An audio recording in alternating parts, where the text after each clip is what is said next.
Welcome to this quick tutorial on how to progress your squat, starting from chair position if you're unable to squat, all the way up to a standing position with a squat loaded with weights. I'm going to show you correct form and 6 steps how to get there. We're going to start in a seated position. Simply strengthening the quads, which are the large muscle groups on top of the thighs. We're going to lift our feet off the floor, straighten the knees, and tap back down. We lift and squeeze and lower. So this is a great way to build these muscles. Squat is a functional movement, arguably the most important one that we need throughout our entire lives. We need to be able to use the restroom, get up out of the chair or a couch with ease. So this is the first step to growing those quads. Second step is to sit and stand with support. You're going to come to the edge of your chair. Knees are straight out, ankles underneath the knees with support, whether that is using your hands on the side of your chair, or maybe your chair has arms, or maybe you have a walker in front.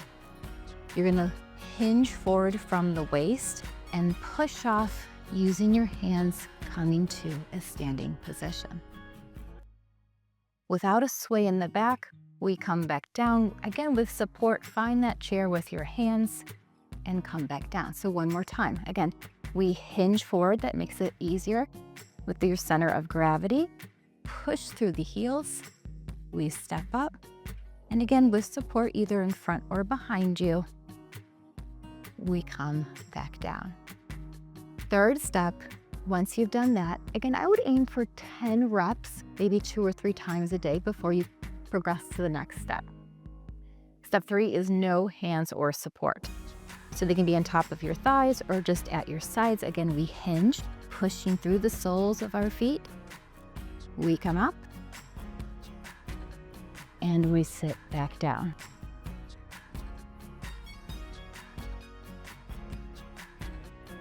Again, about 10 reps until you're comfortable. Stay at each stage, maybe a week or 2 until you get stronger.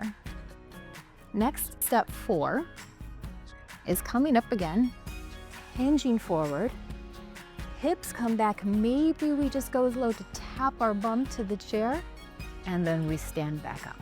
So we just have a little bit of support using the chair as a guide, and lift. Again, tap and lift. Step 5 is completely unsupported. Proper stance. Feet are underneath those hips. Maybe your toes are turned slightly out, making sure that the knees are in line with the toes at all times. Hands can be in front. Again, we sit back, going as low as you comfortably can, and come back up. Again, we're going to aim for 10 reps. Finally, step 6 or level 6 is to grab your weights, adding a load. You're always going to start with light weights and progress as you get stronger. Keeping your firm weights can be at your side. Hinging back, press the floor away through your heels. Weights can also be held at your chest. Hips come back, and we press up and press up. Well done. Get to work.